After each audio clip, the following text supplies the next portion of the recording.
American destroyer comes alongside a cruiser in Great Bitter Lake on the Suez Canal in Egypt. It brings Ibn Saud, king of the 5 million people of Saudi Arabia, to a conference with President Roosevelt, stopping off here on his return from the Crimea conference. The destroyer has been decked out with rare carpets for the monarch.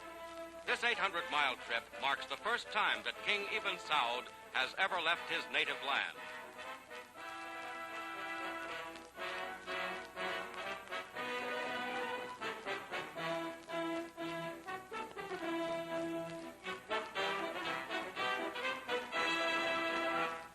Colonel William Eddy, American minister to Saudi Arabia, accompanies the king and the official delegation of 48 members.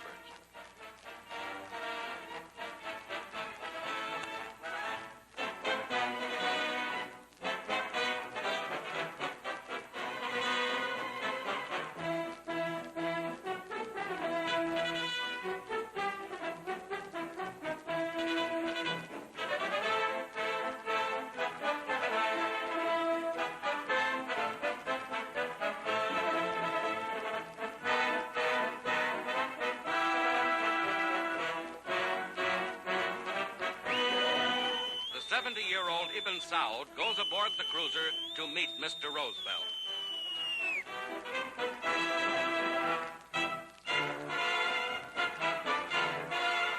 In cordial conversation with Colonel Eddy as interpreter, the Saudi Arabian king and American president discuss mutual problems of trade and relations with Saudi Arabia.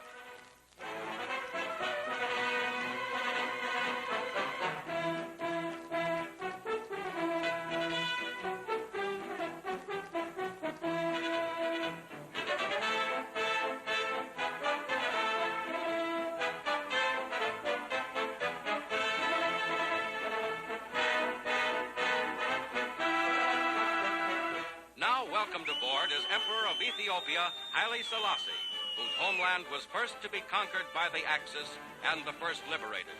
He is greeted by the president and the president's daughter, Anna Roosevelt Bottger.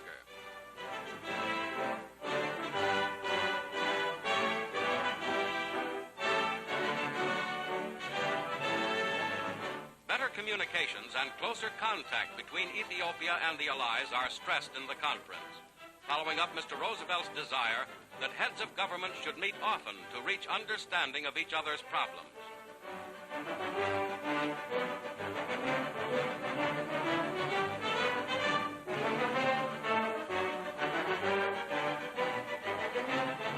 Full honors for a third royal visitor, Egypt's King Farouk, whom President Roosevelt had visited on his previous journey here for the Cairo conference.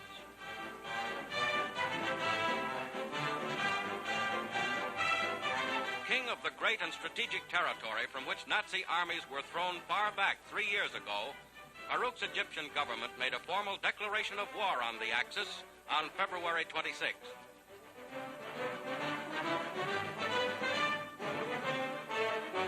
In extraordinarily intimate pictures, King Farouk and President Roosevelt talk over wartime and post-war problems.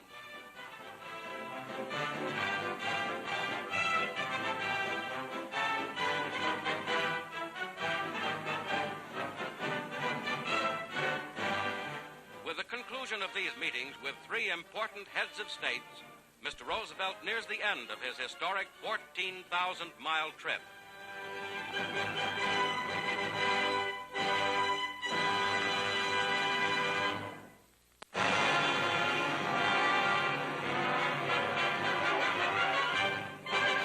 Men and tanks of the United States 8th Army press on toward Manila, as from 3 directions, American forces converge on the great capital of the Philippines.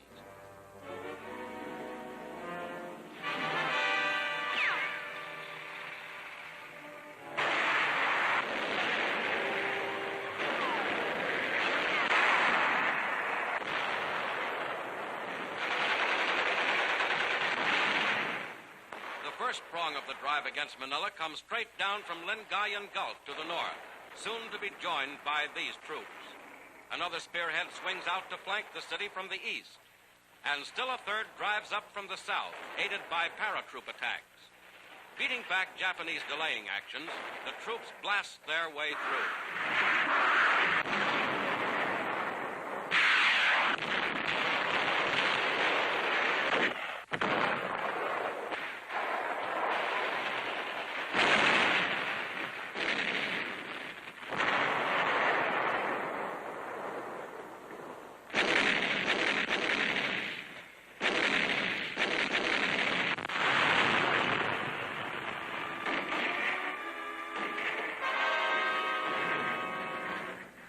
the main road to Manila, advanced units of the 37th Division, 6th Army cross a bridge under heavy fire.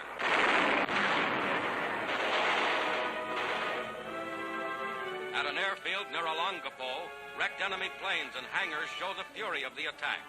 Soldiers clean up bombs planted as mines by the Japanese.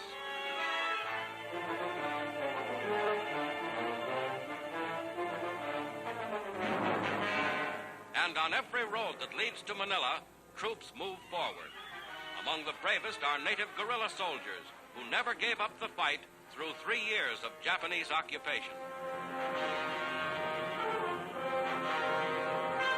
Joyful civilians hail the marching troops of the 1st United States Cavalry Division as they enter Manila's outskirts.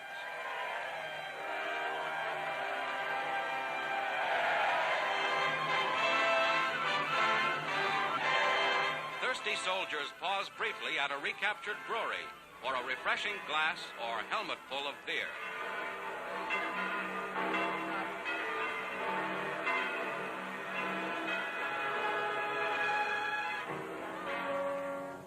Then, inside Manila, bitter fighting. More than 3 weeks of bloody struggle against a savage enemy. Battle for a park area where picking flowers is prohibited. The toll of wounded grows as enemy resistance flares up. Then a new enemy, fire.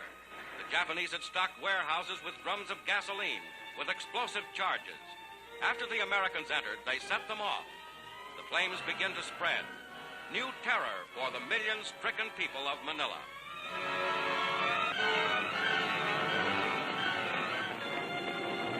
As the enemy bombs continue to explode, civilians scatter and hasten to salvage a few personal treasures. The Japanese fight back fiercely, block after block.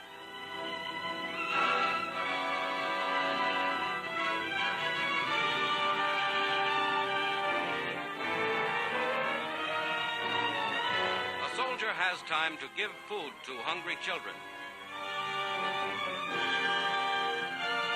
Elsewhere, the discovery of one more sickening Japanese atrocity. Men, women, and children butchered by the enemy. New fires rage through the city as the battle rises to incredible fury in the assault on Intramuros, ancient walled city within Manila. An infantry company penetrates the inferno.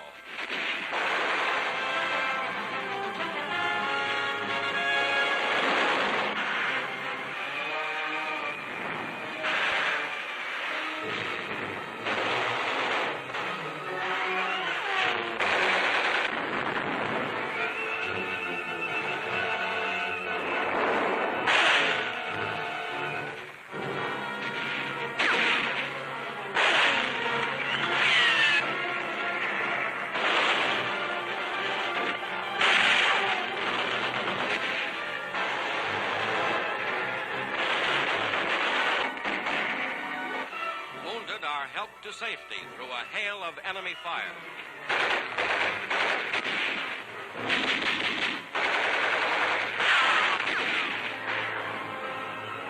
Japanese are irresistibly driven back, and here natives who had collaborated with the enemy are brought in, a shameful few among millions of proud and loyal Filipinos. General MacArthur at a former Japanese prison is hailed by freed United Nations civilians. Liberation of the great Pacific city of Manila becomes a fact.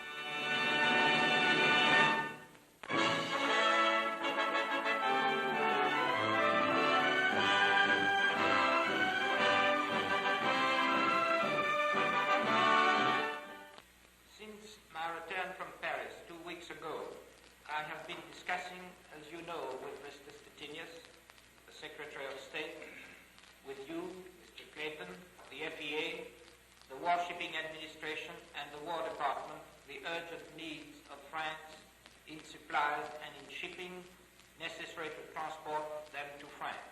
We have all learned through bitter experience that our enemies cannot be beaten unless all of us mobilize all our resources, military and civilian.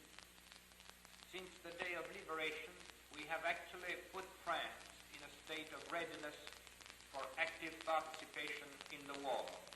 Our gold production has risen. Our manpower is organized. We have rebuilt bridges and railroads. Our factories are ready to produce. I'm happy that our talks have been successfully concluded.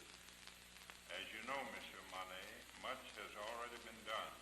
The President has announced that large quantities of armament will be provided to equip additional French troops.